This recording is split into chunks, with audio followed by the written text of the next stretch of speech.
부동산이 토지 및 그 정착물이라고 되어 있는데, 우선 여러분이 봐야 되는 게 토지가 뭐냐, 이게 토지가 뭐냐. 토지를 공부할 때 저기 논리 구조는 이겁니다. 물건에는 어떤 분류를 하자면 부동산과 동산이 있다 이거예요. 그런데 이 부동산에 대해서 배우는데 이게 지금 물건의 일부입니다. 그죠? 근데 이 물건은 뭐냐 하면 물권의 객체입니다. 물권의 객체. 그죠? 근데 이 물권에서 가장 완전한 권리, 가장 완전한 권리의 내용을 전부 검토하면 불완전한 건 저절로 설명이 되죠. 가장 완전한 권리가 소유권입니다. 알겠습니까? 그러니까 물권의 객체의 일부인 부동산을 공부하는데 소유권의 객체로서의 특질을 살펴버리면 다 공부한다 이렇게 되죠. 가장 완전한 권리니까. 그렇잖아요. 그러면 다 공부가 되는 거예요.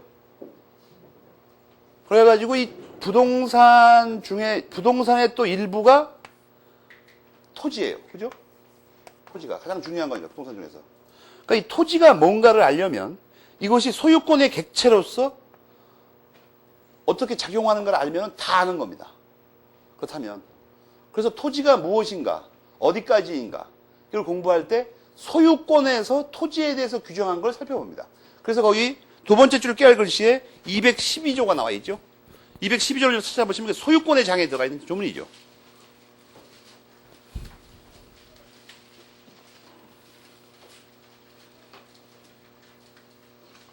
아니 우선 여러분이 이해하려면 왜 갑자기 토지를 설명하다고 총칙해서 난데없이 212조를 공부하는 걸 알아야 될 거 아니야. 왜 그러는지. 그래서 212조에서 토지의 범위가 나와 있죠. 보통 토지라고 우리가 일상적으로 말할 때는 지표면만을 의미하는 경우가 많습니다. 실제로. 지표. 그러나 212조에는 뭐라고 써 있어요? 지표뿐만이 아니라 정당한 이익이 있는 범위에서 그 상하를 포함한다. 지표의 상은 뭐예요? 공중입니다. 하는 지중이다. 지중. 땅속. 그래서 토지라고 하면 뭐예요? 지표면만을 의미하지 않고 그 땅속과 하늘을 다 포함한다. 하늘은 토지입니다. 알겠습니까? 하늘은 토지라고 212조에 의해서 공중이라고 써있잖아 거기. 그런데 그 앞에 말이 문제가 됩니다. 왜냐하면 지구가 이렇게 생겼다는 게 통설입니다. 이게 생겼어 지구가. 이게 옳은 거야 그런 거는 딴 문제고 일단 이렇게 생겼다고 하는 게 통설이죠 현재. 그런데 이게 왜 문제가 되냐면 땅속이 토지라고 하면 이게 어디까지냐는 거예요. 왜냐하면 이 계속 내려가면 어떻게 됩니까? 여기에 도달한다고 이상하게. 여기에 도달해. 그럼 여기 있는 사람이 토지 땅이 어디까지냐 그러면 또 이제 타고 돌아갈 거 아니야 이렇게. 그럼 여기에 도달한다고. 그럼 이 두 사람은 어떻게 되냐 이게. 두 사람은 여러분이 서울에서 땅 샀는데 땅속이 내 거라고 그래갖고 끝까지 들어가 봤어요. 그랬더니 어떤 백인이 갑자기 서 있어 거기. 여기 어디냐고 그랬더니 아르헨티나라는 거 이거. 이 사람이 따지죠. 나는 내 땅에서 끝없이 직선으로 내려왔는데 여기 내 땅이다. 맞아 죽죠 그러면. 그죠? 그 반대도 마찬가지죠. 갑자기 강의하고 있는데 어떤 놈이 여기서 갑자기 튀어나왔어요. 넌 누구냐 그랬더니 여기 내 땅이라는 거야. 그럼 도저히 패할 수밖에 없습니다. 그 다음에 하늘도 마찬가지죠. 하늘도. 하늘이 내 땅이라고 그냥 끝없이 올라가 봤어요. 올라가 봤다고. 어디까지냐 이게 어디까지냐. 이론상 이거 무한히 가면 우주의 끝까지 도착하죠. 그렇잖아요. 현 우주의 끝까지. 어떻게 되냐는 거예요. 그러면. 그래서 앞에 뭐가 붙었어요?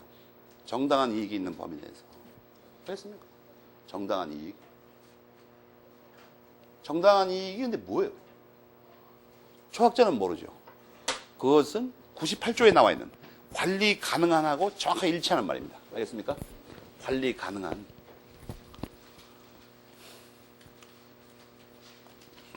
관리 가능한 범위 내에서 상하에 미친다. 이렇게 돼 있어요. 그걸 알아두고, 그 다음에 지금 우리는 말이에요. 212조에서는 위아래만 나와 있어. 위아래만. 그 옆은 어떻게 되냐, 옆은. 위아래는 말고. 옆으로는 어디까지냐, 이게 문제가 되죠. 옆으로는. 토지가 옆은 어디냐. 왜냐하면, 토지에서 어느 쪽인가 방향을 정하고 끝없이 가다 보면, 웬 물이 나와요, 갑자기. 바닷물이나 뭐, 강물이 나올 거 아니야. 그거 어떻게 되냐, 이거, 그거는. 어떻게 되는 건지. 특히 토지를 일반적으로 말할 때 바다가 문제가 됩니다. 바다가 문제 된다고. 바다는 어떻게 되는 건지. 바다가, 여러분, 바다가 육지가 안 되기 때문에 바다가 육지라면, 이런 노래가 나왔죠. 그러니까 바다가 육지가 아니라는 건 확실합니다. 노래 들어봐도. 그러면 간단하게 일이 끝날 것 같지만 뭐가 문제가 됩니까? 이 바다와 땅 사이가 시시때때로 변한다는 거야, 이상하게. 땅이 이렇게 돼 있고 이게 물이 찬찬하게 흐르면 말이에요. 이게 항상 여기가 고정되어 있으면 이게 문제가 안 돼, 전혀. 여기까지 땅이 나오면 되니까. 근데 이게 어떤 때는 여기까지였다가 이게 갑자기 들어올 수가 있어요, 이렇게 올라가고. 여기까지 올라온 물이. 또 몇 시간 지나면 또 내려가 또 있어, 이쪽으로. 내려간다고. 이게 오르락 내리락하죠. 이런 거 모르는 사람. 바닷물이 고정되어 있다고 생각하는 사람. 나가요. 얘기가 안 되니까. 그러면 이게 어떻게 되냐, 어떻게 되냐, 이거. 어떻게 되냐. 이거는 말이에요. 법조문에 나와 있어요. 답답하니까. 응? 그 교과서에 그 맨 밑에 작은 글씨 봐봐요. 그러면 공유수면관리법 2조를 펴봐요. 응? 공유수면관리법. 그걸 펴봐야 될 거 아니야. 법전을 보려는데 왜 안 보는 거야, 왜? 응? 답답한 사건이구만.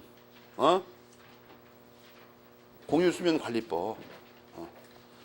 그러니까 공부를 해야 되는데 법전을 이상한 걸 들고 다니면서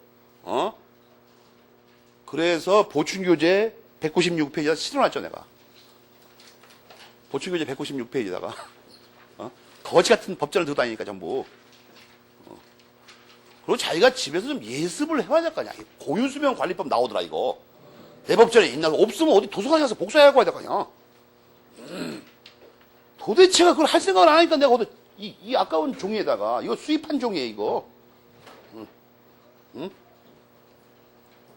거기 2호를 봐요, 2호. 196페이지 맨 밑에, 맨 위에, 공유수면관리법 2조 2호의 별표라고, 거기 메모리 펜치래요. 바닷가라 하면 뭐예요? 만조 수위선으로부터. 그거 말하는 거야, 그거. 만조. 거기 만조 수위선 되게 나오죠. 만조가 뭐예요? 조류가 꽉 찼을 때 얘기하는 거죠. 제일 높이 올라왔을 때입니다. 나는 근데 이상한 게, 한자도 잘 알고 외국어도 잘하는데, 나 이상하게 밀물, 썰물 잘 구분 못하더라고, 이상하게. 어느 쪽이 밀물이고 어느 쪽이 썰물인지를. 그게 맨날 헷갈려. 바닷가에 자주 가는데도, 그게 왔다 갔다 한다고, 이상하게, 어릴 때부터. 아니, 그리고 이게 뭐, 어느 쪽 하나를 잘못 아는 게 아니라 아예 감이 안 들어와, 지금. 어느 쪽인지. 그러니까 이쪽에서 민다고 하면은 높은 거 말하는 거죠. 이쪽에서 민다고 하면 낮은 거 말하는 거야, 이거. 그래서 이게 헛갈리는 거야, 자꾸 이상하게. 여러분 집에 가서 여러분은 확실히 알더라고. 이게 근데 만조 수준은 어떤 거예요? 이거. 여기를 기준으로 여기까지가 땅이고 여기까지가 바다라고. 토지가 여기까지라고요. 만조 수위선까지. 강도 마찬가지입니다. 강도 변하죠. 강도 비 오면 늘어날 거냐, 이렇게? 가물면 확 내려가버리고, 바닥까지 내려가죠, 바닥까지. 강바닥까지. 한강도 저기 가끔 너무 가물면 바닥이 보여요. 그럼 거기가 땅이냐? 아니에요. 가장 높이 올라갔을 때 기준으로 합니다. 물이. 여기서 두 가지를 알 수 있죠. 여러분, 그 고수부지 아니에요? 고수부지. 그죠? 고수부지. 못 들어봤어요? 여기 이 신림동에 흐르는 하천도 이게 저기 내려가다 보면 고수부지 있죠. 농구장 만들어 놓는데. 젊은이들 농구하고 있다고. 그 젊은이들은 사실 법적으로는 수구를 하고 있는 중이죠. 물속에서. 아니, 우리 눈에는 그건 농구처럼 보이지만, 민법상으로는 수구를 하고 있는 중이라고, 지금. 여러분, 성경에도 나오죠? 뭐, 갈릴리인가? 어디서 예수가 호수 위를 걸어가는 건 나오는 거 아닙니까? 제자들을 데리고 호수 위를 걸어간다고. 그게 물리적으로 잘 이해가 안 가는 말이다. 그러나 민법상은 충분히 이해가 갑니다. 그죠? 민법상은. 여기를 걸어가는 거죠, 여기. 여기를 제자들을 이끌고 걸어가는 거야. 왔다리 하다리 하면서. 그 부분은 내 생각에 이게 법학에 좀 조예가 있는 사람이 기술한 겁니다. 알겠습니까? 여기, 만약에 여러분 작업하느라고, 남학생이나 여학생 하나 꼬드겨가지고, 갯벌을 왔다리 갔다리 하죠. 그 기적에 속하는 겁니다. 그 학생들은 지금 어디를 걷고 있는 거예요? 바다를 걷고 있어요, 바다를. 갯벌. 민법상 바다를 걷고 있다고 지금. 모든 역사는 바다로부터 이루어지죠. 우리의 시원도 바다 아니에요. 토지 알겠습니까? 토지? 옆으로는 어디까지예요? 만조수위선까지입니다. 만조수위선. 여러분도 사실 이런 공부를 할 때는 이렇게 강의실에서 하면 모릅니다. 맨발 벗고 갯벌을 걸으면서 몇 시간씩 기다리고 앉아갖고 물이 꽉 차면 저기까지가 바다다. 이렇게 이건 안 외워도 되죠. 그러면 한 번만 들으면 되잖아요. 그래서 그 공유수면관리법 관련해서 그걸 기억해둬라. 알겠습니까? 그 다음에 이제 한 가지 특이한 문제가 있어요. 특이한 문제. 뭐냐면 보충교재 그 앞에 보면 광업법 2조가 나오죠. 응? 광업법이 사실 나온다고. 그걸 왜 거기다 적어놨냐면 이 대통령이 정하는 광물이 되게 많다는 거야. 그런 거 좀 알아둬요. 그런 거. 우리나라 젊은이들은 저런 거에 약합니다. 여러분 각 나라마다 유명한 그 고전들이 있죠. 영국 같은 경우에는 이 고등학교를 졸업한 학생들은 이 요트나 이 배에 대해서 있죠. 배. 거의 그 믿기지 않을 정도입니다. 고등학교를 졸업한 모든 영국인은 배의 그 부속물에 대해서 납득할 수 없을 정도로 정확하게 알고 있습니다. 그러니까 못 같은 것도 뭐 선두에 쓰는 거, 후미에 쓰는 거 다릅니다. 다 이름이. 그걸 완전히 암송하고 있어요. 근데 그걸 억지로 외운 게 아니라 그 배의 구조에 관한 아주 유명한 소설들이 많이 있습니다. 유명한 소설들. 그래갖고 완전 달통을 해요. 이탈리아 같은 경우에는 고등학교를 졸업한 모든 젊은이는 건축물 있지 않습니까? 건물. 건물의 모든 부분의 이탈리아 단어를 정확하게 알고 있어요. 그건 전부 소설을 통해서 배운 겁니다. 소설을 통해서. 독일의 젊은이들은 공장, 특히 맥주 공장 있죠. 맥주 공장에 쓰는 부속품과 원료 뭐 이런 거 있죠. 뭐 일하는 사람들.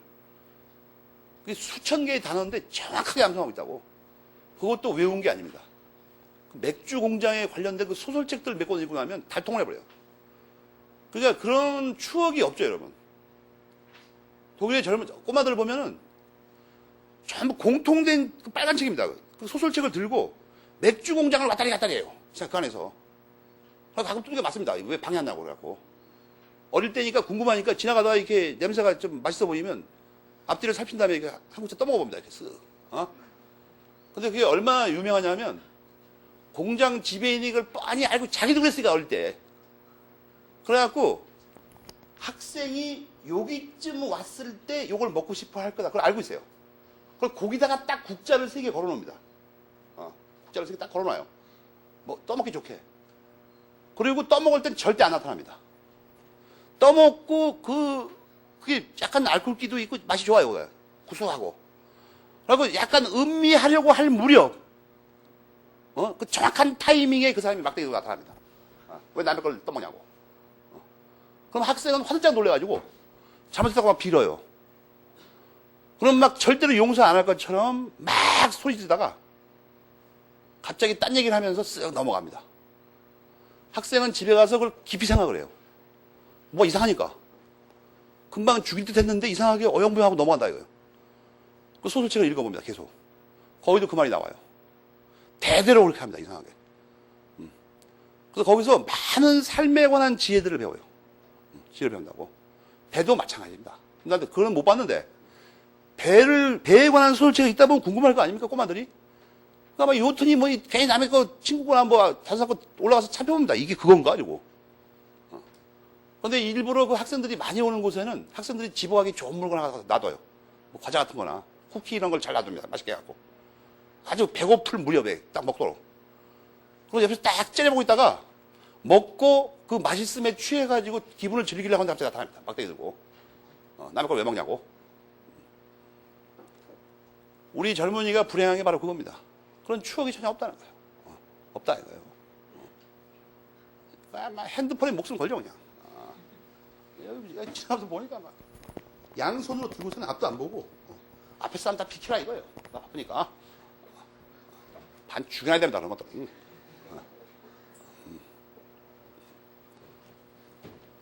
근데 무슨 얘기다 그러니까 토지. 땅속. 광업법 설명하라고 참. 뭐가 문제가 되냐면 정당한 이익이 예를 들어서 뭐 어떤 사람이 1kg라고 합니다. 이건 뭐 시대마다 달라요. 1kg 될 리가 없습니다. 사실은 뭐 한 300m 뒤집어 써요. 근데 여기 내려가서 자기 안방에서 말이에요. 구들장 고치느라고 파다 보니까 약간 금색이 나는 돌멩이가 나왔어요. 막 이상하게 꿀이 한 거예요. 그래서 자세히 살펴보니까 금이 붙어있어. 금광석에 보니까. 또 뭐 알루미늄도 좋고 여러 가지 광석이 나왔는데 그런 게 발견됐어요. 땅 안방 구들장 밑에서. 그러면 이 사람이 굉장히 기뻐하죠. 이야, 드디어 나도 이제 팔자가 피었구나. 이게 도대체 얼마치냐 이게. 좋아할 일이 아니에요. 내가 일찍이 말했죠. 돈 되는 건 다 국가 거예요. 알았습니까? 근데 구들장 파다가 금광석이 나오면 국가 거라니까 이것은. 내 게 아닙니다. 근데 구들장 파다가 샘물이 나왔어요. 샘물. 그건 땅 주인 겁니다. 돈이 안 되니까 그건. 알겠습니까? 내 생각인데 이것도 이제 한 10년 지나면 만약에 물이 귀해지잖아요? 법 바꿉니다. 광업법에 넣어요. 물. 이렇게. 국가 거예요. 그래서 이게 논란이 됩니다. 여러분 교과서 175페이지. 그 괄호 1번의 하단부 읽어봐요. 작은 글씨 위 말이야. 작은 글씨 위. 거기 미채굴의 광물이라고 하는데 빨간 걸로 네모치고 미채굴의 광물. 한자가 좀 어렵죠? 광업법 제3조가 열거하는 미채굴의 광물. 그거는 말이에요. 거기 뭐라고 써있죠? 토지 소유자의 소유권이 미치지 못합니다. 이런 것도 간단하게 알면 돼요. 돈 되면 안 돼요. 만약에 구들장 파다가 쓰레기가 잔뜩 나오면 그건 소유자 거예요. 소유자가 봉투 사가지고 버려야 돼요. 알겠습니까? 국가에서 안 가져 이런 건. 그래갖고 끝에 뭐라고 돼 있죠? 국유라니까. 국유에 속하는 독립한 부동산으로 본다는데 학설이 갈린다고 돼 있죠. 다수설은 위에 겁니다. 국가의 배타적인 채굴 취득 허가권의 객체이다. 현재 우리나라 다수설입니다. 알겠습니까? 그러나 같은 말이에요. 차이가 없어요. 이렇게 말하나 저렇게 말하나. 하여튼 중요한 건 뭐예요? 토지 소유자가 아니라는 겁니다. 근데 이게 약간 트릭이 있죠. 트릭이 있습니다. 이걸 그러면 토지 소유자는 전혀 꼼짝 못하는 거냐? 원래 꼼짝 못해요. 이거 형벌도 부과돼요. 잘못 건드리면. 그렇지만 대부분의 경우에 여기서 뭐가 함정이 있냐면 그냥 광물이라고 한 거고 미채굴의 광물이라고 돼 있죠. 아직 채굴하지 않았을 때 그렇다는 겁니다. 채굴이 되면 그것은 채굴한 사람의 소유권이에요. 동산이 되죠. 그건. 채굴되면은. 알겠습니까? 채굴되지 않으면 토지의 구성 부분 아니에요. 아직은. 그러니까 토지입니다. 당연히. 근데 채굴하면 안 그렇다는 얘기예요. 근데 이거를 하려면은 자기가 채굴하면 잡혀가요. 잘못하면. 좋은 방법은 뭐예요? 얼빵한 아이를 불러가지고 그걸 파라고 하는 거예요. 계속. 파라고. 그리고 자루에다 넣으라고 하는 거예요. 그리고 걔 가라 그러고 자루 들고 나가는 거예요. 녹여서 빼가지고 팔아먹는 거예요. 그리고는 전혀 몰랐다고 주장하는 거예요. 나중에. 그게 죄가 되는지 몰랐다. 그 다음에 말이에요. 176페이지에 좋다 이거야. 만조 수위선까지 가는 것도 알았고 상하에 정당한 이익이 있으면 미치는 것까지 알았는데 근데 실제로 이거를 토지에 대해서 싸움이 날 때마다 두 사람이 한 바퀴 삥삥 돌면서 여기까지가 내 땅이고 여기까지가 네 땅이다 이렇게 할 수가 있냐 이거예요. 이걸 또 팔 때마다 차 들고 다니면서 말뚝을 박아놓고는 여기까지는 내 땅이다, 여기까지는 네 땅이다 이렇게 할 수 있냐. 그렇게 하면 안 된다. 이게 피곤해서. 이걸 종이에다가 대신 그려가지고 사고 판다. 종이에다 그려가지고. 그게 이제 지적도라는 거죠. 지적도. 근데 이 지적도가 어떻게 만들고 그 효력이 어떻게 되느냐. 뭐 이게 정확하지 않으면 어떻게 고치냐. 이런 거에 관해서 지적법이 따로 있습니다. 그래서 지적법. 그래서 토지를 계산하고 다룰 때 우리가 거래의 객체로 삼을 때 법학적으로 그 지적도에 따라서 지적 공부라는 장부에 그 기재된다고 합니다. 지적 공부. 그런데 토지를 어떻게 그리냐는 뭐 적당히 알아서 그리면 되는데 축척으로 토지의 개수는 어떻게 판단하냐는 겁니다. 개수. 토지는 몇 개인가는 어떻게 하냐. 이건 몇 개인가를 왜 따지는 거죠? 토지가 몇 개거나 말거나 무슨 상관이 있어요? 아까 우리가 배웠잖아요. 토지가 물건이죠, 지금. 물건 아니야, 토지, 분명히. 물건은 어떻게 된다고 했어요? 독립해야 된다니까. 한 개이어야 된다니까. 그 개수를 셀 수 있어야 돼요. 한 개가 돼야 물건이 객체되니까. 한 개. 그럼 토지가 한 개인지 다섯 개인지는 어떻게 하냐, 이거예요. 인위적으로 선을 그어서 그 선 그은 거 하나 단위마다 한 개라고 한다, 이런 얘기입니다, 지금. 거의 첫 대문단에 그렇게 써 있죠. 그래서 표시, 계산, 그다 빨간 거 네모쳐요. 표시는 뭘로 해요? 집어넣으라고 하고. 계산은 어떻게 해요? 필로 해요. 여러분, 이걸 잘 읽으면 왜 필이라고 하는지도 알겠죠? 필이 무슨 뜻이에요? 붓필자 아니야, 붓. 필은 많죠? 연필, 그냥 필, 만년필, 많잖아. 그죠? 왜 필로 하는 거예요? 종이에다 써야 되니까, 필로. 그 연필로 쓰든, 만년필로 쓰든, 그냥 붓으로 그리든 써야 되니까. 그래서 필이라는 단어를 쓰는 거예요. 필. 인위적으로 그려야 되니까. 그런데, 땅은 말이에요. 땅은 이렇게 인위적으로 그렸기 때문에 사실은 한 번 그리면은 다시 못 움직이는 게 아니죠. 필요에 따라서 두 개의 땅을 갖다가 합쳐서 다시 가운데를 지우면 되죠, 그냥 선을. 그런가 하면 멀쩡하게 한 개를 뜬데 가운데 선을 또 그을 수도 있죠, 거꾸로. 다섯 개를 그을 수도 있고. 그 밑에 그 얘기가 나와 있죠. 첫째 문단을 잘 읽어봐요, 끝까지. 그걸 분필, 합필이라고 합니다. 분할, 합병이라는 말도 쓰고. 왜냐하면 이게 애당초 손으로 그린 거기 때문에, 붓으로. 마음대로 뭐 지우거나 더 긋거나 할 수 있어요. 알겠습니까? 첫째 문단 이해가 됩니까? 그 밑에 모르는 말은 괜찮아요. 하여튼 분필, 합필은 해야 된다. 그 말하면 되지. 나머지 물권법에서 배우는 거니까. 그 다음에 토지는 이제 우리가 배울 걸 다 배웠어요.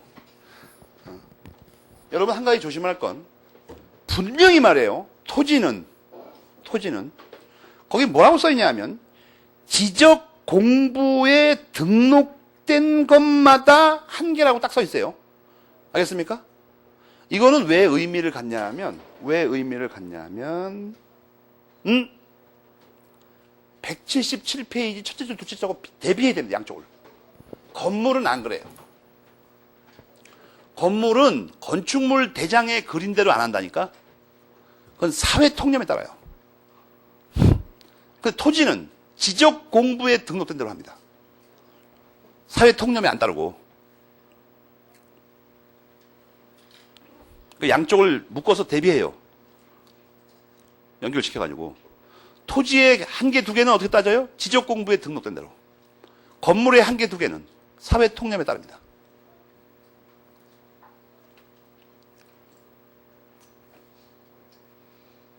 이게 이런데 잘 안 읽으니까 시험에도 가끔 나오지만 민법 공부하는 학생한테 건물은 한 개인지 두 개인지 어떻게 아는 거야?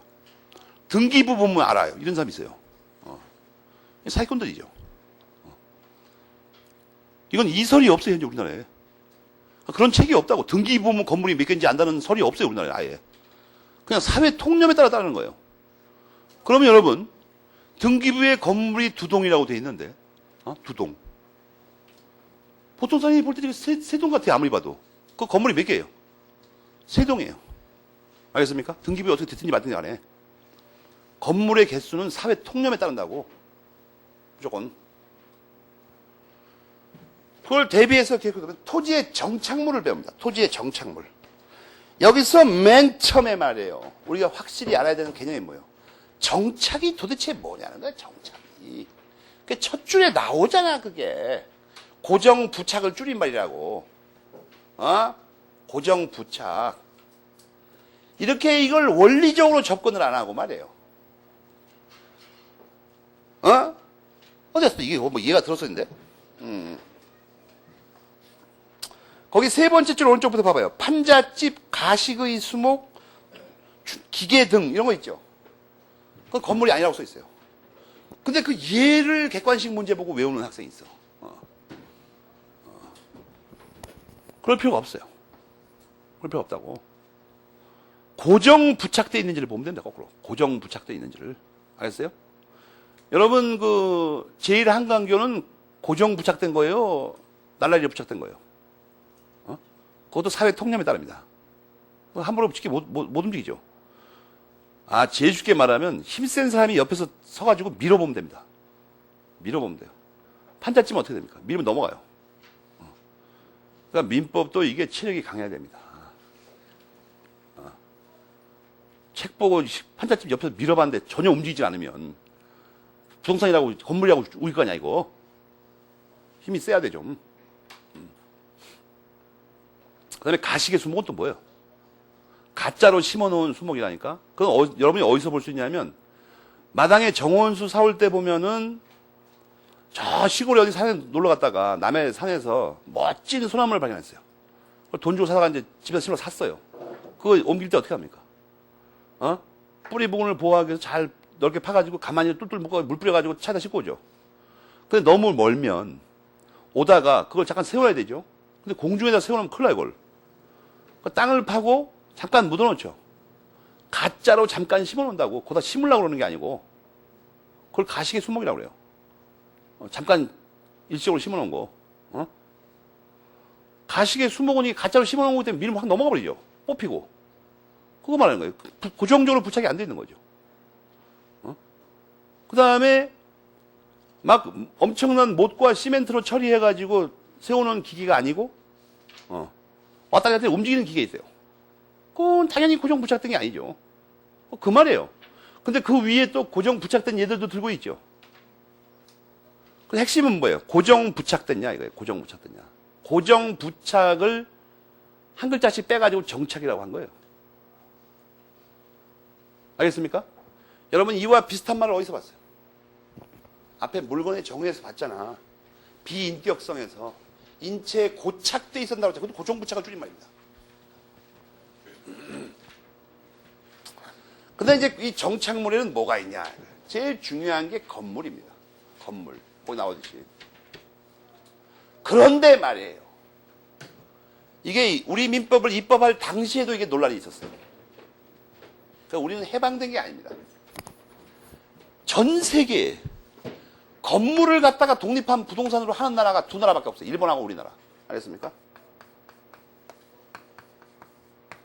유럽의 모든 문명 국가의 법에는, 민법에는 이 건물이 부동산이 아닙니다. 토지의 구성 부분이에요. 여러분 이걸 들으면 금방 알 수 있는 게 하나 있죠. 이 건물이죠. 건물에 관한 투기가 일어날 수 있는 나라가 두 나라밖에 없다니까. 왜냐하면 서구에서는 땅을 팔면 이게 딸려가 버려요. 그냥 저절로. 독립해서 투기의 목적으로 삼을 수가 없어요. 팔고 살 수가 없다고 이게. 땅 팔면 집이 딸려간다고 그냥. 건물을 독립한 거래의 객체로 삼은 나라가 없어요. 세계에. 여러분 내가 지금 말하면 안 믿을 건데 전 세계 문명 국가에서 이걸 독립한 부동산으로 안 하고 우리를 35년이나 압제했던 왼수 같은 일본에서만 이렇게 하고 있는데 이걸 부득불 우리 현행민법에다 이걸 이렇게 처리한 이유가 분명히 있죠. 이게 처리한 이유가 있다고. 친일 반역배들이 공작을 벌인 거죠. 그래가지고 훗날을 염두에 둔 겁니다. 언젠가 세상이 어수선해지면 이왕 투기할 때 땅만 투기할 때 할 게 아니라 건물과 아파트도 투기해서 떼돈을 벌자 이렇게 된 거예요. 여러분 첫 번째 총선에서 민족주의자들이 다 배제됐죠. 국사책에 나오잖아요. 다 배제됐습니다. 양식 있는 애국 운동자들은, 그 항일 투쟁가들은 총선에 참여를 아예 안 했어요. 거지 같은 놈들이 놀고 있으니까. 오늘 이 정치의 비극이 거기서 시작된 거죠, 사실은. 최초의 국회를 구성할 때, 의회를 구성할 때, 외국에서 목숨 바쳐 일하던 독립운동가들이나 애국자들은 저 거지 같은 새끼들이 모여서 정치하는데 끼지 말자 해갖고 안 들어갔어요. 아예.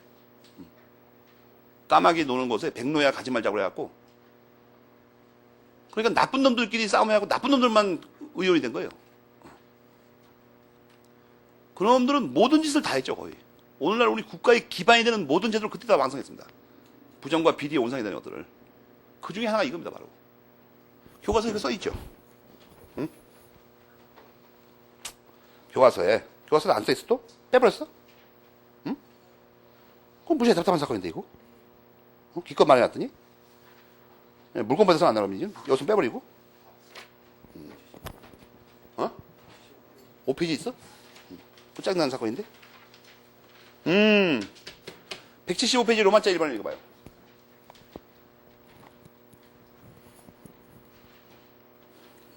거기 일반화시켜서 써놨습니다. 황희 선생님이. 그래서 이게 훗날 오늘날 말썽이 된 거예요. 그러니까 입법자 더러운 놈들 만나가지고 요새 젊은이들은 아파트를 살 수가 없어요. 투기에 걸려가지고 값이 너무 올라가지고. 저희 적정한 가격이 현재가 아니고 얼마 전 일본의 가격입니다. 일본에는 그 90년대 후반에 그 대란이 일어나가지고 원상복귀했어요, 가격이. 30%가 적정한 가격입니다. 1억짜리 아파트는 3천만 원이 적정한 가격이라고. 그게 정상이죠. 한 젊은이가 성실히 학교를 다니고 졸업해서 군대 가서 취직해가지고 한 5년 정도 허리띠 졸라매고 저축을 했더니, 한 3, 4천만 원짜리 아파트를 장만했다. 이게 정상입니다. 그래야 살 거 아니야, 사람이. 어디 처박혀갖고. 20년을 저축했다, 이거예요. 근데 금리보다 아파트가 더 빨리 올라가지고, 무지막지하게 저축을 했는데 아파트 값이 폭등을 해가지고, 여전히 절반도 안 된다. 이상하게. 지금 상황이 그렇게 돼 있죠, 지금. 이상하게. 금리는 해마다 내려가고, 아파트 값은 해마다 뛴다, 이거예요. 그래갖고, 2억인 줄 알고 저축을 해서 2억이 됐어요. 아파트 가면 5억이에요. 다시 저축했어요. 5억을 목표로 삼았고. 5억을 저축했어요. 15억이 됐어요, 아파트가. 그러니까 성질 나니까. 양주 사서 때려 먹고, 차 사가지고 놀러 다니는 거예요, 그냥. 핸드폰이나 놀러 앉아있고. 불가능하니까, 집사기가. 그럼 머릿속에 뭐만 남습니까? 좋다. 세상이 이 모양이란 말이지. 성실해서 살 건 뭐 있냐? 그러지 않습니까? 막 가자, 그냥. 주변에 보니까 막 가는 놈들만 아파트 살고 있는데, 좋은 아파트에. 근원적인 방법은 뭐예요? 건물을 독립한 부동산도 하지 않는 겁니다. 땅 팔면 딸려가게 그냥.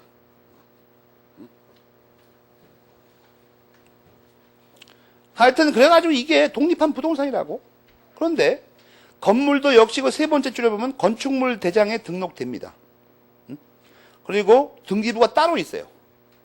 토지 등기부와 여기서는 그냥 그렇다고만 알아두세요. 왜냐하면 물권법 자세히 나오니까. 건물 등기부 따로 있다고. 그런데 말이에요. 여기서는 이제 그런 걸 물권 변동에 대해서 배우는 게 아니고 건물 자체에 대해서만 배웁니다. 건물은 뭐가 건물이냐? 그러니까 뭐가. 토지는 설명 안 해도 알죠. 우리가 직관적으로 알잖아, 토지가 뭔지는. 왜냐면 우리가 딛고 살고 있으니까. 건물은 이게 뭐, 언제부터 건물이야? 왜냐하면 이게 비바람만 막으면 건물이라고 해버리면 텐트 치고 있어도 건물이죠. 비바람은 그리고 차 안에 있어도 막아지죠. 차 안에서도 의자 제끼고 잘 수도 있고. 뒤에 공간에 있으면 라면도 끓여 먹을 수 있고. 그게 그럼 혹시 집인가? 의미 나오니까. 거기 밑에 있다 보면 집인지 아닌지는 어떻게 판단한다고 돼 있어요. 역시 그것도 사회 통념에 따른다고 돼 있죠. 사회 통념에 따른다. 그렇지 않습니까? 얼마만큼 하면 집이고, 얼마만큼 하면 집이 아니냐. 여러분, 맨 밑에 줄에 깨알 것이다 한번 읽어봐요. 맨 밑에 줄에. 그럼 알겠죠?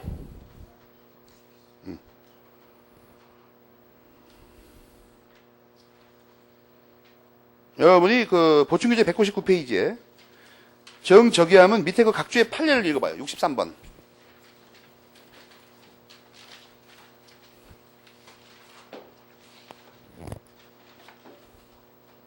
63, 64를 다 읽어봐, 그냥 판례를.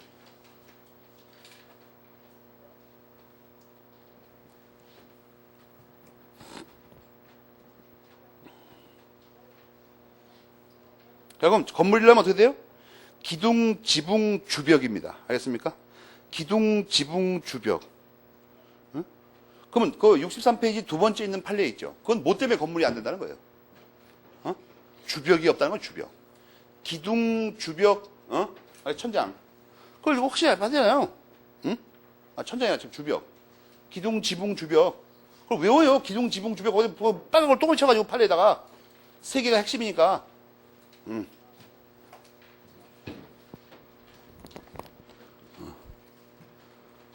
기둥, 지붕, 주벽. 그 두 번째 판례는 여러분 우리를 코웃음치게 하지 않습니까? 이게 나무 기둥 세우고 유지로, 유지 뭔지 알죠? 기름종이. 그 송판을 띄엄띄엄 가로질러 놨어요. 이 판례가 왜 나온 거예요? 이런 거지 같은 걸 만들어 놓고 대법원까지 소송 건 놈이 있다는 얘기죠, 지금. 대법원 판례가 나온 거 보니까. 대법관 얼마나 화딱지 났겠습니까, 이거. 나무 기둥은 4개 세우고 유지로 얹어놓고 띄엄띄엄 송판을 얹어놓은 다음에 그걸 건물이라고 주장하는 놈이 있었다는 얘기 아니야, 지금. 짜증나지 않겠습니까? 그 안에 있으면 유지를 얹어놨으니까 비는 안 새지만 어슴푸레한 빛이 들어올 거고, 벽에서는 이렇게 사람들도 보이고 시원한 바람이 왔다 갔다 할 거 아니에요. 그런 걸 집이라고 주장하는 놈이 있다면 대법원까지, 그리고 대법원까지 이게 소송 비용이 얼마야 도대체. 그 돈 가지고 벽을 싹 했네 그냥. 그렇지 않아요? 이건 그냥 변호사 잘못한 거죠. 변호사 잘못한 거 아니고. 대법원에 가려면 변호사 있어야 되죠. 그렇잖아요. 상고하려면. 야, 어떤 놈이 이게 걱정하지 마시라고 이긴다고 갖고 한 거죠. 안 그러면 이 사람이 소송 걸기 상고하겠어, 이거? 아, 어차피 다 집입니다, 집. 저한테 그 수입료만 많이 내면 그건 집이 되는 거예요, 그냥. 사람이 양식껏 살아야 되죠. 저한테 찾아오실 돈이 있으면 하다못해 진흙이라도 사다가 벽을 쌓아서 이렇게 말해야 되죠. 이런 놈들이 있으니 말이야, 이게. 학생을 피곤하게 만든 여기 판례가 나와가지고. 사회 통념으로 합니다.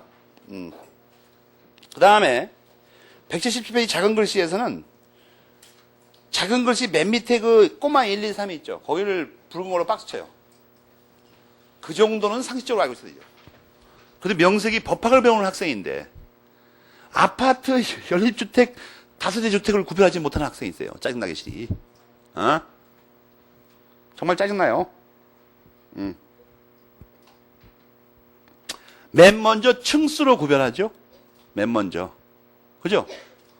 층수로 구별합니다. 4층이냐 5층 이상이냐. 그 다음에 연립주택하고 다세대 주택은 뭘로 구별해요? 660제곱미터. 알겠습니까? 그 정도는 좀 알고 있어야 되지 않겠어요? 그러니까 대화할 때, 그거 뭐 있잖아. 그 여러 사람 사는데 그 뭐 다세대인가 뭔가 그 연립주택인가. 이렇게 말하는 놈들이 공부 안 하는 놈들이지, 이거. 명확하게 구별이 되는데 뭘 그렇게 섞어서 말을 해요.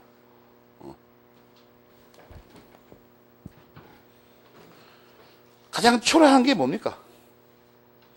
다세대 주택이죠. 다세대 주택. 그죠?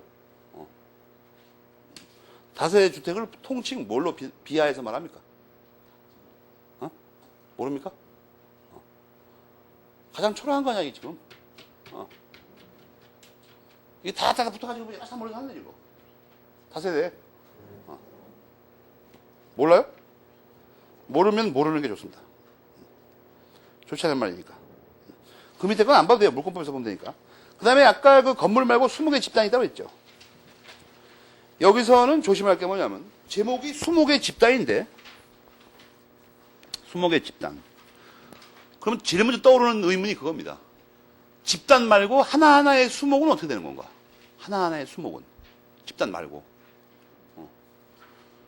그런 걸 찾을 줄 알아야 되는데. 20개 집단에다가 제목에다 빨간 걸로 네모치고, 또 하나, 179페이지, 세 번째 줄에, 개개의 20개도 빨간 걸로 네모치세요.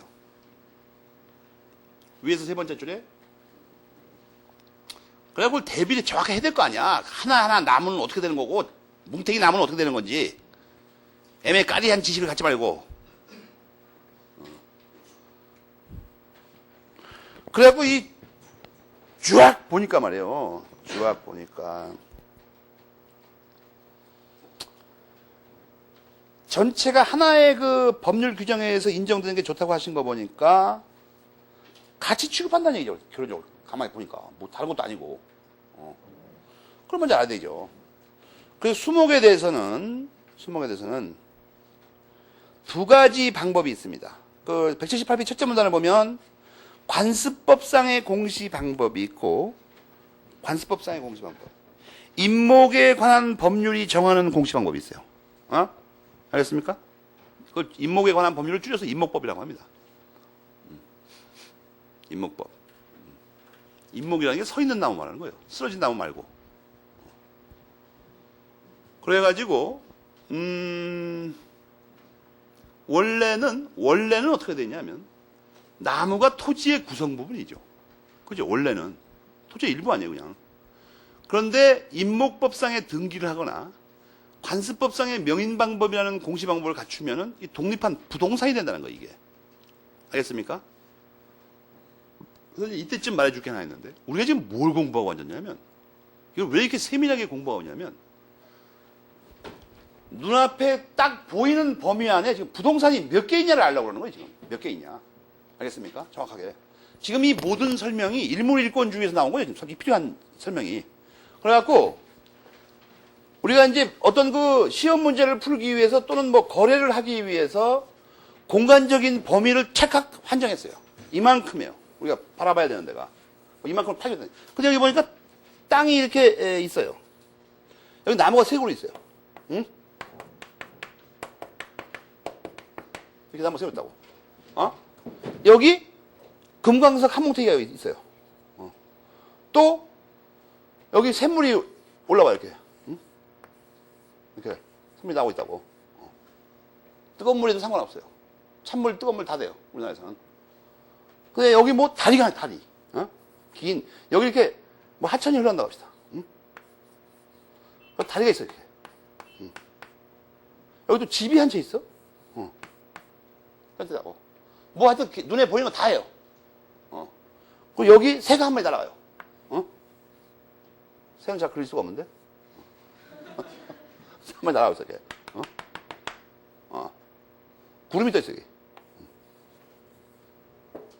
등등등등 많아요, 여기. 이렇게 되면 딱 요만큼을 잘랐을 때 여기 부동산이 몇 개 있냐는 거예요, 정확하게. 그걸 공부하려고 그래요. 뿐만 아니라 지금 조금 이따 배우게 될 것은 여기 말이에요. 여기 사과 왕창 큰 게 하나 매달려 있어요, 사과. 사과 매달렸다고. 이거 살펴보는 거예요. 부동산이 몇 개냐? 이거 물어보는 시험 문제에서. 몇 개냐? 그걸 차이대로 배우는 거예요. 맨 먼저 배운 게 우리가 뭘 배웠어요? 응? 토지를 배웠죠, 토지. 토지인데, 이런 거 다 없다고 치고, 요것만 딱 보니, 여기, 이 지표가 있어, 지표. 토지가 이것뿐이에요? 아니에요. 정당한 이익이 있는 이 범위 내에서 지하와 지중과 공중을 포함합니다. 맨 처음에 있는 게 뭐예요? 토지 한 개가 있어요. 분명히 있죠, 토지 한 개. 그죠? 토지 한 개가 있다고. 그럼 조금 전에 배운 게 뭐예요? 이거예요. 이거 살펴볼 때 뭐가 있어야 돼? 세 가지가 뭐가 있어야 된다고? 기둥, 지붕, 주벽. 만약에 이렇게 안 생기고 송판을 띄엄띄엄 가로질러 놓으면 아니에요, 이것은. 없는 거예요. 동산이에요, 이건. 그렇지 않고 이게 제대로 된 집이 여기 있다, 이거. 건물 하나. 그죠? 건물 한 개. 근데 또 보니까 나무가 있어, 나무. 세 그루. 나무가 있다고. 나무가 그냥 가만히 있으면 토지의 구성 부분이니까 이게 아무것도 아니에요, 그냥. 나무야, 그냥. 토지라고, 이건 토지. 가만히 있으면. 그런데 여기다 임목법상에 등기를 한다거나 명인 방법을 갖추면 된다. 독립한, 즉 한 개의 부동산이 됩니다. 전체가 한 개가 됩니다. 집단이, 알겠습니까? 명인 방법을 조금 이따 배우는데, 말뚝박고 새끼줄을 치고 이름표 다는 거예요. 알겠습니까? 정확하게. 그럼 여러분 시골에서 봤습니까? 산 같은 데 어디 가면 임야 팔 때 그 나무를 파는 경우, 나무, 집단, 거래할 때가 있다고. 군데군데 말뚝 박아놓고 이게 새끼줄을 매가지고 이름표 달아놓습니다. 누구 소유, 막 이렇게. 그거는 그거. 말뚝 박고, 군데군데. 새끼줄 달아놨어. 이름표 달아놨어. 이것도 판례에 많이 나옵니다. 여기다 또 이름표 달 그 종이나 그 플라스틱 쪽지를 사기 싫어가지고, 꽤 싫어가지고, 이 나무의 껍데기를 요만큼 벗기고 말이에요. 칼로 긁어가지고. 여기다 이름을 써놓은 놈이 있어. 그래서 이 명인 방법이 되냐, 이게 판례가 나와. 대법원까지 가 싸워, 이거. 대법원까지 가는 소송 비용으로 이거 빨리 걸레로 닦고, 표차를 사가지고, 아크릴 사가게 가서 달아놓으면 되죠. 이게 우리나라 사람은 감정적으로 소송을 합니다, 소송을 할 때. 막 똥꼬집만 남아가지고 이제 좋다 뭐 끝까지 가보자 이러다 그냥. 아니 그 돈으로 이걸 새끼줄 말고 나이론 줄 사가지고 말뚝도 스테인레스 사가지고 이렇게 박아놓고 그렇잖아요. 이렇게 만약에 명인 방법을 이렇게 갖췄으면 어떻게 돼? 이렇게 갖췄으면 수목의 집단 한 개, 그죠? 그렇잖아요. 수목의 집단 한 개. 만약에 이렇게 안 하고 하나마다 명인 방법을 갖췄으면 세 개 아니야, 세 개. 그렇잖아요. 이 나무가 토지의 뿌리 있고 구성 부분이면 원래는 이 나무 구성 부분인 과일도 원래는 구성 부분이죠. 원래는. 그러나 요것만 독립시킬 수도 있어요. 요 과일 요거. 먹음직한 사과. 보통 어떻게 합니까, 과일은? 과일을 말뚝박고 새끼를 칠 수 없는 거지, 이걸. 어떻게 해요? 봉지를 씌워요, 여기다가. 봉지를. 거기다 이름을 써놓습니다. 이것도 사람 품격이 드러납니다. 봉지도 또 여기에 맞는 고급 봉지가 있어요. 통풍도 잘 되고 이런 거. 햇빛도 적당하게 자외선을 차단시키고 과일을 맛있게 만드는 봉지가 있다고. 그거 사기 싫어가지고, 그 휴지 비슷한 종이 있어요. 아니면 어떤 사람은 신문지 잘라가지고 이걸 집에 씌웁니다. 그럼 과일 가게가 사과 살 때 보면 그런 거 낙하면 튀어나오죠. 적당히 아무 종이나 뚝뚝 말아가지고 써놓은 거. 어떤 사람은 말이에요. 봉지도 귀찮다. 스티커를 발행합니다. 스티커를. 여기다 붙여요, 여기다가. 스티커를. 추접스럽게. 여기다 스티커 붙이면 어떻게 됩니까? 그쪽 해당된 부분이 상하기 시작하죠, 이제. 맞다리 던져, 맞다리가. 사람이 그러니까 이런 하나를 보면 열을 안다고 하는 짓거리를 보면 성장 과정을 짐작할 수가 있어요. 성장 과정을. 이런 놈들은 말이에요. 스티커 붙인 놈들. 고시 공부에도 유사책 볼 놈들이죠. 이거. 잔머리 올려갖고. 그래서 봉지를 씌웠다. 봉지. 봉지를 씌웠다. 그러면 미분리 과실, 명인방법 갖춘 거. 미분리 과실 또 있어.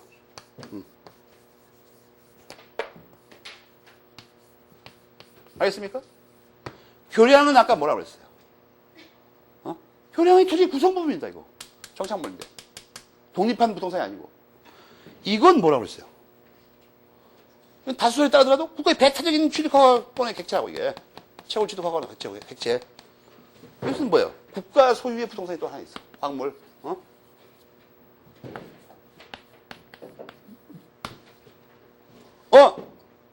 이게 또 나와. 폴. 그 다음에 온천. 이거는 아직 안 배웠는데, 우리 대법원은 이런 거 인정하지 않아요. 토지의 구성 부분이에요. 일본은 이 온천권이 독립한 물권으로 돼 있어요. 일본은 온천의 나라죠. 예로부터 온천이 발달해가지고. 우리나라는 그거 발달 안 했어요. 우리 토지 소유자 겁니다. 토지예요, 그냥 이것은. 독립한 부동산 아니에요. 이거 더 새. 지난번에 법조문 봤잖아, 새는. 어디 나와요? 어디 나와요, 어디? 야생동물.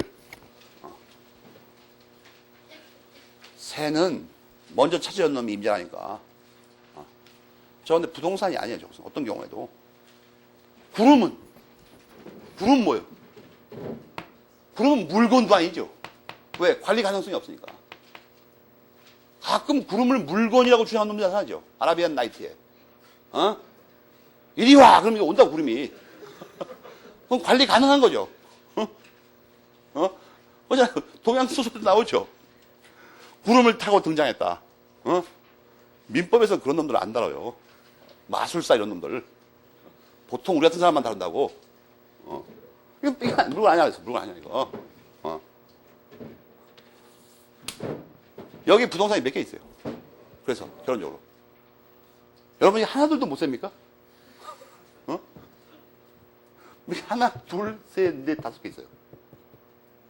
다섯 개 있다고. 근데 여기서 사인이 소유할 수 있는 건 몇 개예요? 네 개야. 이건 국가의 소유 아니야, 이것은. 민법에서 다루면 네 개예요. 네 개의 부동산이 있다는 거, 이거. 내가 지금 예를 든 거면 여러 가지 다양한 이해가 가능하죠. 그러니까 여기서 배우는 전체가 뭐예요?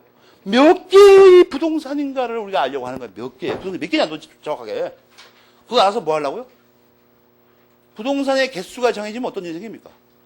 거기에 부여할 수 있는 물권의 수가 정해지잖아요. 부동산이 4개면 어떻게 돼요? 4개의 권리가 가능합니다, 물권이. 부동산이 2개면. 2개밖에 권리가 안 돼요, 이게. 그 민법상은 어떻게 된다고? 이거 전체의 한 개의 물권을 인정하는 방법이 인정되지 않는다니까. 배웠잖아, 아까. 그러니까 여기서 배우는 게 뭐예요? 부동산이 몇 개냐는 거야, 도대체 몇 개?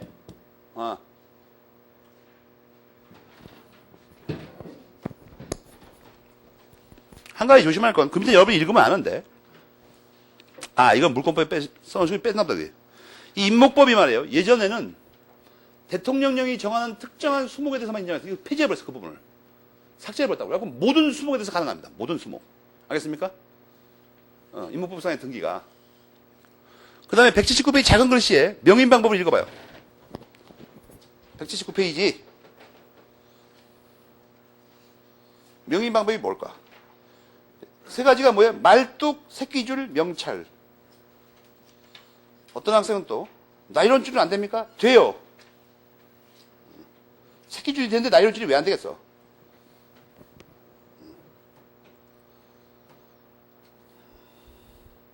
여러분이 이건 시험에 나옵니다. 보충교재 200페이지.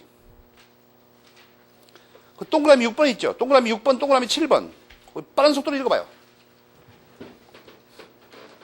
시험에 대비해서 판례를 2가지로 분류해놨습니다. 동그라미 6번과 7번으로. 다 읽어봐, 판례를.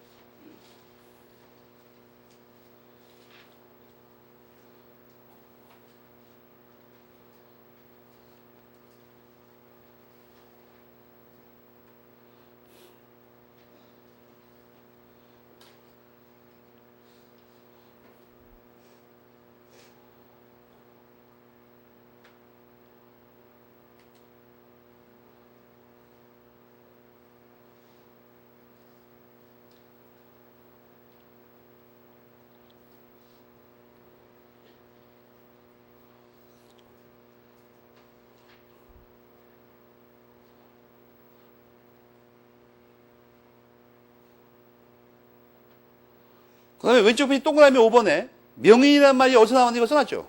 굵은 글씨로. 보충교재 그 왼쪽 편에 동그라미 5번에 명백하게 인식, 그걸 줄임말이에요. 명인 방법이란 말이. 아무것도 아니고.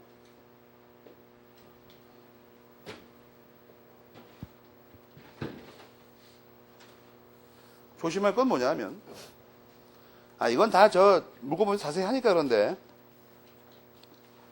이 명인 방법은 상당히 부족한 방법이라, 지금 뭐라도 되게 됩니다. 뭐가 있냐면, 교과서 179페이지 두 번째 줄, 세 번째 줄에 연결된 문장이 있죠. 명인 방법은 소유권 말고는 공시를 못해요. 알겠습니까? 워낙 엉성한 방법이라.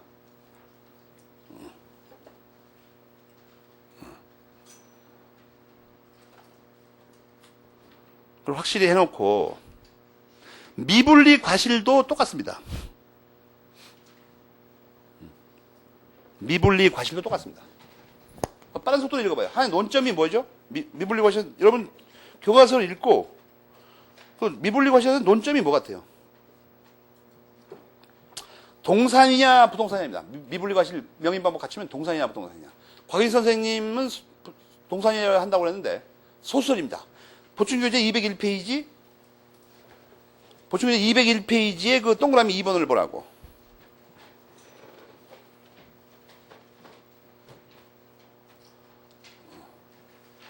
(201페이지에) 동그라미 2번 맨 밑에.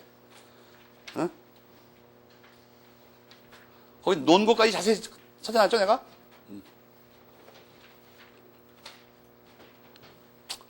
그래서 부동산이라는 게 현재로서는 다설입니다. 알겠습니까? 그러니까 저런 걸 왜 알아야 되냐면 이게 몇 개의 부동산이 있냐고 했을 때 여기 있는 사과가 문제가 됩니다. 이거.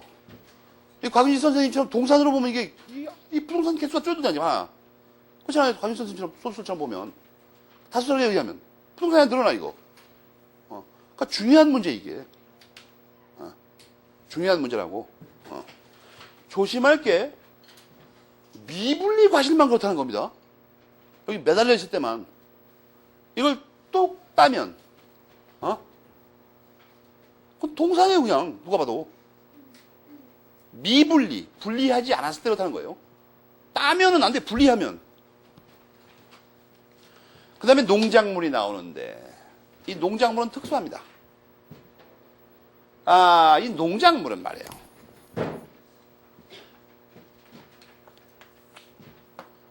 이런 밭이 있다고 하잖아요. 내 밭에다가 내가 배추를 심으면 이런 것도 참 알아야 됩니다.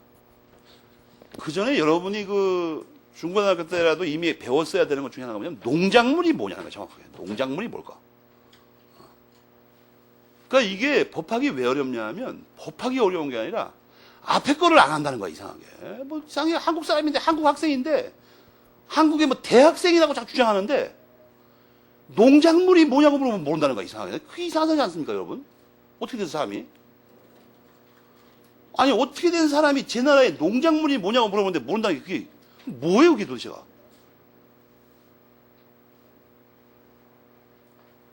그러고는 갑자기 민법이 어렵다고 주장한다고. 민법은 개뿔따구나 뭐가 있어요 여기 아무것도 없는데. 기초가 없어서 모르는 거예요 기초가. 농작물도 모르는데 민법을 어떻게 배워요? 오늘 집에 가서 말이에요. 인터넷을 검색하든 뭐 할아버지부터 물어보는 간에 농작물이 뭔가를 알아갖고 와요. 안 그러면 이게 사사건건 말썽을 이렇게 지금. 근데 그 배추를 심었다고 하죠. 배추.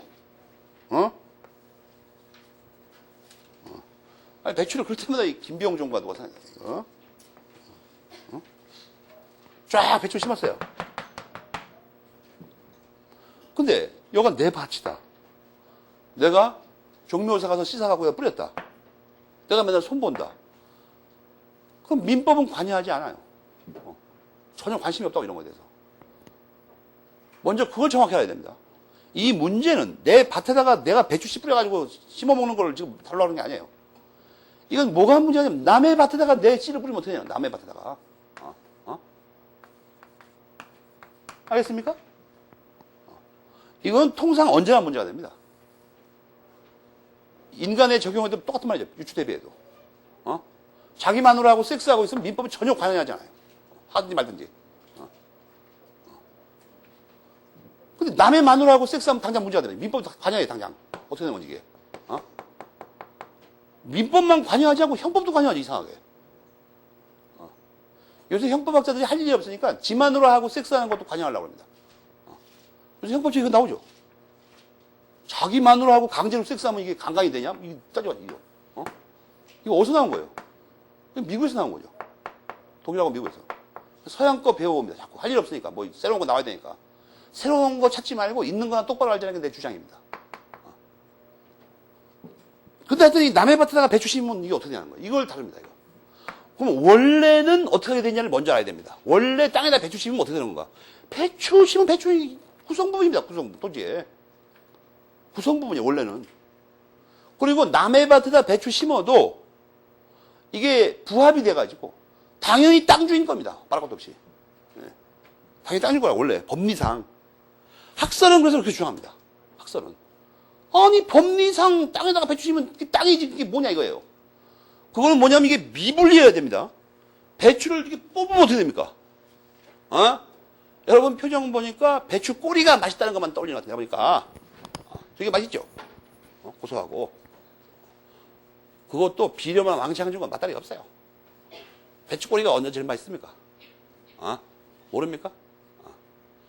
재래식 화장실에서 말이에요. 짚을 떼는 집 있죠, 집. 여러분, 요새는 거의 보기 힘든데, 시골 아직도 있습니다. 겨울에 난방을 볏짚으로 하는 집이 있어, 이상하게. 그럼 무진장 떼야 되죠, 그거. 화력이 약하니까. 그거 왜 그런 짓 하고 있는 거야, 도대체? 거기 재를 넣더라고요, 재. 볏짚을 아궁이에 떼버리면 나무 떼는 거 와서 뜻하진 않은데, 그러려면 그냥 무지하게 떼야 되니까, 양가다가. 한 30단 떼야 돼요. 그럼 나중에 남는 게 뭐냐면, 재만 왕창 남아요, 그 안에. 그러면 그걸 다 그 삼티기에 담아갖고, 하다 화장실 두고 가죠, 이상하게. 화장실 옆에다 이렇게 쫙 차곡차곡 놓습니다. 그 다음에 뭐 합니까? 새벽마다 할아버지가 일어나가지고, 고무장갑도 안 끼고, 똥바가지라고 있죠. 막대기 끝에 바가지 달린 거. 그걸로 그, 재래식 화장실은 다 보이죠, 이게. 거기서 다 퍼가지고, 제 위에다 살살살살 뿌립니다. 그것도 60년의 노하우가 있는 거죠, 뿌리는 것도. 뿌리는 그 면적마다 일정한 똥의 두께를 정해야 됩니다, 이게. 가장 잘 두엄이 되도록, 발효가 잘 되도록. 그래갖고 이따만큼 되면, 늦가을에 그래가지고 뭐합니까? 초봄이나. 그리고 삼태기, 이게 그 전에 참, 그 버무립니다. 버무려요.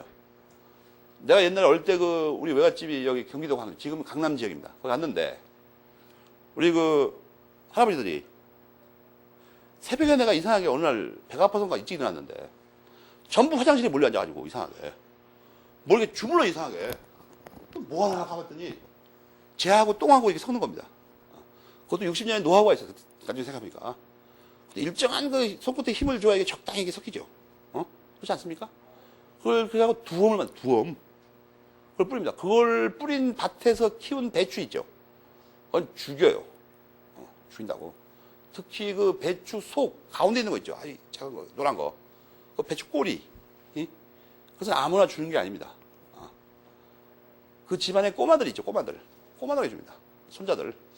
그리고 새색시, 새로 들어온 며느리. 그리고 외부에서 온 귀한 손님한테 한다는 이걸. 그거는 지금 뭐 이런 데 돌아다니는 그 서양의 그 거지 같은 음식하고는 비교가 안 돼요. 또 그 초고추장에 그 된장을 가미하는데 그 절묘한 배합. 안 되겠다. 여러분 배고플 것 같아서 더 이상 설명 중단하고. 남의 밭에다가 배추 만들면 원래는 토지의 구성 부분이 되는데, 학설은 이렇게 하자고 합니다. 부합이거나 토지 구성 부분이라서 이건 땅 주인 겁니다, 당연히. 그런데 우리 대법원은 말이에요. 우리 대법원은 아주 독특한 이론을 전개합니다. 독특한 이론. 그래서 학자들은 이걸 비난합니다. 대법원이 미쳤다. 기본 이론을 안 지킨다. 그런데 개인적인 생각에는 이 대법관 노인네들의 생각이 정당한 것으로 보입니다. 당분간. 왜냐하면 여러분 생각해봐. 어떤 사람이 배추나 고추나 이런 농작물을 남의 밭에다가 심습니까? 주인의 허락 없이. 자기 땅이, 자기 밭이 22만 평이 있다. 그런데 미쳤다고 남의 밭에다 배추 심어요? 집 밭에다 심지. 남의 밭에다가 배추 심는 놈이 어떤 놈입니까? 농사지을 의욕과 씨는 갖고 있으나 땅이 없는 사람들입니다. 땅이 없는 사람들. 알겠어요? 그러니까 남의 밭에다 몰래 배추 심죠. 또 남의 밭에다 배추 심는다는 게 뭘 의미하죠? 그 땅 주인은 땅만 갖고 있고 지금 활용하지 않으니까 거기다 심는 거죠. 땅 주인이 거기다 배추를 잔뜩 심었는데 거기다 또 배추 심어요? 어디 고랑에다 심어? 그러니까 어떤 놈이 지금 땅이 남아도 돌아가도록 많이 하고 있는 놈이 있다는 거죠, 지금. 그리고 지금 밭을, 멀쩡한 밭을 사용도 안 하고 있다는 거죠. 사용도 안 하고 있다. 가보지도 않고 잘. 거기다 몰래 심는 거예요. 그 사람이 어떤 사람이에요? 그 사람이 어떤 사람이에요? 농사질 의욕과 그걸 갖고 있지만, 씨를 갖고 있지만, 땅이 없어도 못하는 사람들이에요. 그러니까 대법관 노인네들은 그 실상을 파악한 겁니다. 이 사람이 누구냐, 지금. 이 사람을 보호해야 됩니다. 나나 돌아가도록 땅을 갖고 있어갖고 땅을 내팽개치 두는 놈보다 땅이라는 게 그럼 가꿀수록 좋아지죠, 원래. 아니, 어떤 땅을 갖다가 그냥 버려두면 어떻게 돼요? 참초만 딱딱 내려버려고 다. 시력이 쇠해가지고. 그러니까 대법관들은 야 이거 뭐 하여튼 심었더니 주인 거라고? 이거 만약 주인 거라고 하면 어떤 일이 생깁니까? 이게 아주 불쌍한 사람인데 먹을 것도 없고 그나마 배추 찔러서 얻어왔는데 기껏 심어가지고 다듬고 막 비료도 외상 갖다 뿌리고 그랬는데 매일 가서 다듬고 이게 완성되니까 갑자기 뭐라고 하냐면 법적으로 이 주인 거라고 해버리면 이건 죽으란 얘기죠. 그냥 간단하게 얘기해서 넌 죽어라. 그리고 대다수 지주들에게 무슨 말을 하는 겁니까? 너네들은 땅만 갖고 놀고 있어라. 그리고 어떤 놈이 와서 몰래 심으면 다 익을 때까지 기다렸다가 법원에 와서 물어봐라. 네 거다 이렇게 할 거다. 대법원은 그렇게 할 수가 없는 거예요. 그래서 이건 뭐냐면 몰래 주인 몰래 가서 심어도 이건 심은 놈 거라는 거야. 심은 놈 거. 심은 놈 거예요 이건. 안 그러면 이 결론이 매우 이상하게 나오죠 이거. 너 죽어라 이렇게 된다고 잘못하면. 굶어 죽어라. 너 외상 잔뜩 찌고 굶어 죽어라 이거예요. 외상 잔뜩 찌고 굶어 죽으면 어떤 일까지 생깁니까? 우리 민법, 상소법이 잘못되어 있어가지고 자식까지 이걸 뒤집어 써버립니다. 그냥 완전히 다. 그렇게 죽은 사람의 자식이 민법을 공부할 확률이 거의 없어요. 먹을 것도 없는데. 어떻게 됩니까? 아버지가 죽기 전에 이 배추값, 이제 배추씨값 이거 외상값까지 다 넘겨받아요. 헤어나지를 못합니다. 그러니까 아예. 태어나면서 잘못하면 여러분 상속은 태아인 때도 받는다고 그랬죠. 태어나기도 전부터 비부터 안고 넘어가 잘못하면. 대법원은 이걸 심은 놈 거라고 그러는 거예요. 그 다음에 이걸 몰래 심은 놈이 많죠. 여러분 같으면 돈 떨어졌다고 어이 주인 난 너네 밭에 배추 심어. 이거 안 심어 잘. 그죠? 그런 사람들 물론 있겠지만 몰래 가시면 몰라서. 만약에 이걸 공시가 필요하답시고 말뚝 치고 새끼줄 아니 말뚝 받고 새끼줄 치고 거기다 이름표 써놓으라고 그러면 하지 말라는 얘기죠 또. 몰래 심는데 너 새끼줄 치고 이름표 달라고 그러면 그게 몰래 하라는 게 아니야 지금 가보니까. 그러니까 이 경우에는 대법원은 명인 방법도 필요 없다고 합니다. 아예 명인방 필요 없다. 알겠습니까? 그 다음에 세 번째로 이건 부동산이라고 그래. 대법원은 부동산. 이걸 왜 부동산이라고 하냐면 이걸 동산이라고 하게 되면 말이에요. 남의 배추를 훔쳐다 판 놈도 밭대기로 그 산 사람이 유효하게 소유권을 취득합니다.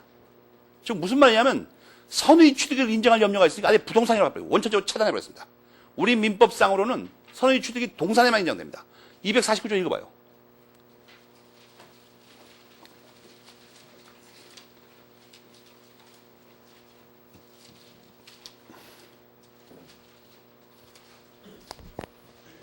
그러니까 부동산 인정 안 된다고. 그래가지고 우리 대법원은 이 세 가지를 주장합니다. 여러분이 빠른 속도로 179페이지 농작물 있죠. 그 단원 전체를 읽어봐요. 그 다음 페이지까지.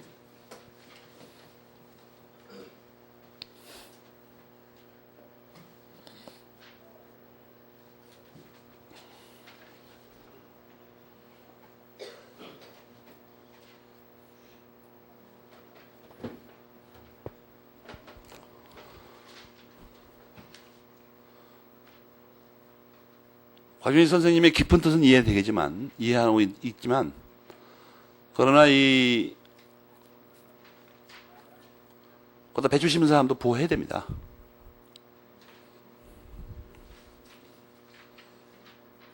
설명을 듣고 보면 세 가지 논점이 탁 부각되지 않습니까? 세 가지가 뭐예요? 무단으로 경작해도 소유권이 언제나 경작자에게 있다는 겁니다. 두 번째, 명인 방법을 갖출 필요가 없어요. 그 다음에 이게 부동산입니다. 보충교재 203페이지 7번을 보고 곽윤식 선생님의 학설이 소수라는 걸 기억하세요.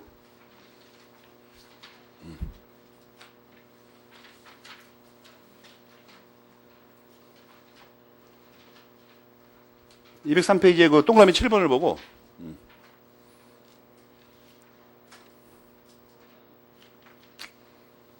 이것은 뭐에 대한 싸움이냐 하면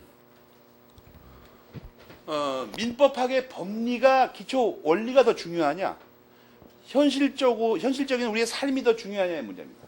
우리의 삶에서도 누구를 더 보호할 것인가의 문제예요. 그러니까 결론이 당연한 겁니다. 그러니까 현재도 판례의 태도에 긍정하게 다수설입니다. 우리나라에. 법리상으로는 안 맞지만 우선 사람은 살리고 봐야 됩니다. 사람은 살리고 봐야 된다고. 알겠습니까?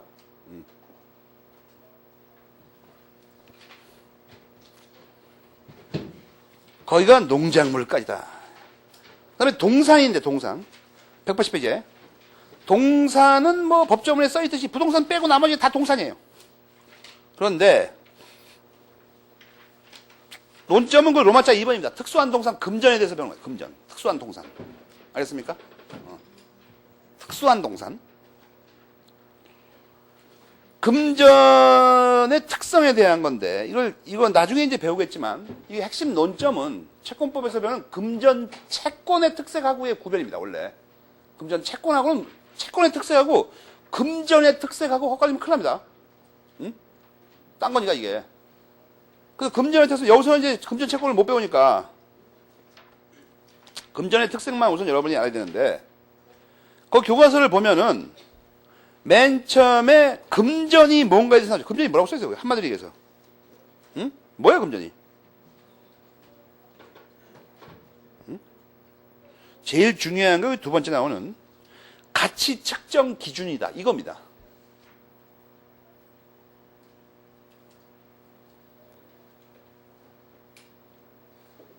가치 측정 기준인데, 그러니까 금전이라는 거는 예를 들어서 여러분이 10,000원짜리 지폐, 5,000원짜리 지폐, 1,000원짜리 지폐, 500원짜리 동전, 100원짜리 동전, 10원짜리 동전을 갖고 있을 때 그 물건 자체의 그 성상이나 쓸모를 기준으로 하는 게 아니죠. 오직 추상적으로 거기 써 있는 그 액수 있죠. 액면가 말이에요. 그것만큼의 가치만 인정하는 거죠. 사실 여러분이 500원짜리 주화 같은 거는 여러분 보고 만들려고 그러면 한 5만 원 들어갈걸? 그렇게 만들려면? 그러니까 그것도 수값도 비싸죠, 요새 그거. 그러니까 그 금전의 특색이 뭐냐 하면 그 물질, 10,000원짜리 종이의 그 종이로서의 그 물질로서의 가치가 중요한 게 아니라 더 들어가든 상관없어요. 거기 써 있는 액면가액 딱 10,000원만 인정하게 돼 있죠. 10,000원만. 그게 10,000원짜리 종이가 되든 안 되든 상관없어요, 여러분은. 보통 사람은. 그게 그래서 5만 원이 들어가든 2,000원이면 찍든 그 상관이 없다고. 중요한 건 금전의 그 가치는 뭘로 기준이 돼요? 거기 액면가로만 측정이 된다고. 액면가로만. 그 다음에 이 금전은 다른 모든 재화의 가액을 산정하는 표준이 되는 거죠. 다 액면가액으로 표시하잖아, 다. 요즘 이걸 확장해서 사람도 값을 표시해버리죠, 다. 사람도. 저는 얼마짜리. 뭐 이런 식으로. 그런데 그렇기 때문에 그로부터 도출되는 특질들이 있어요. 그래서 거기 교과서에 보면 중간쯤에 물권적 청구권이 인정 안 됩니다. 이건 무슨 말이냐면 그 밑에 줄에 언제나 채권적 반환 청구밖에 인정 안 된다. 그 다음에 또 하나 그거 잘 읽어보면 금전은 말이에요. 거기 맨 밑에 있구나. 점유가 언제나 소유의 권한이 된다는 말은 갖고 있는 놈이 언제나 주인이라는 거예요. 그거 바로 윗줄에 끝에서 두 번째 줄 오른쪽에 뭐가 있어요? 소유와 점유가 일치한다 그거예요. 그래서 간접 점유와 선의 취득이 인정 안 됩니다. 응? 여러분 이런 말들은 보충교재 205페이지에 다 있어요. 금전의 특색 이해하기 좋게 시험에 나오는 식으로 문장으로. 그러니까 보충교재 205페이지를 보라고.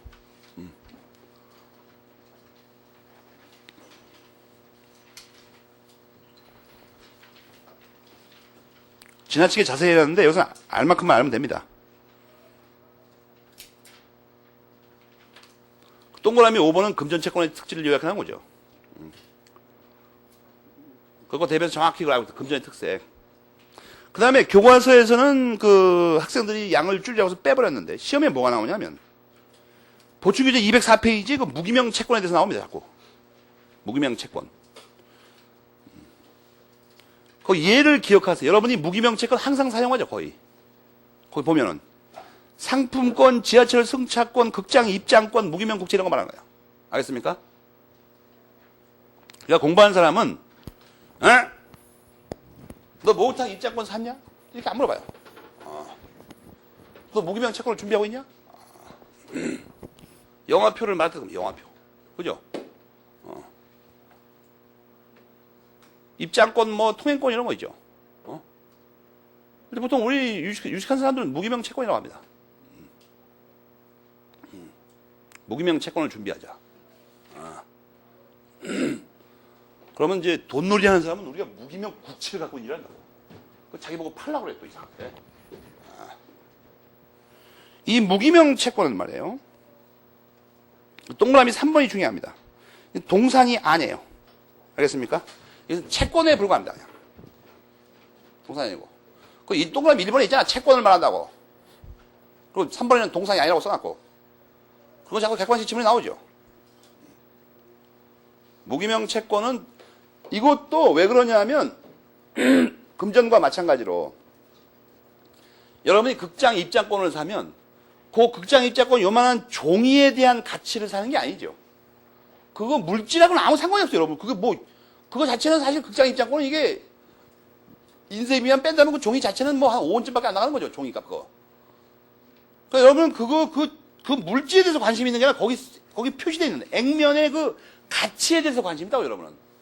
몇 회분 상영하는 어떤 영화를 볼 수 있는 자격을 주는 거 아니에요, 그게. 전철 그 통행권도 마찬가지죠. 전철 표 말이에요, 그 승차권. 여러분이 뭐 그 표가 이게 뭐 500원이다 이런 거 관심 있는 게 아니야, 지금. 그걸 가지고 어떤 가치 있는 일을 그걸 할 수 있다는 거예요, 그냥. 그래서 그건 금전과 맞춰 동상이 아닙니다. 채권이다, 이게. 채권. 알겠어요? 조금 쉬었다가 주물 종물을 보기로 합시다.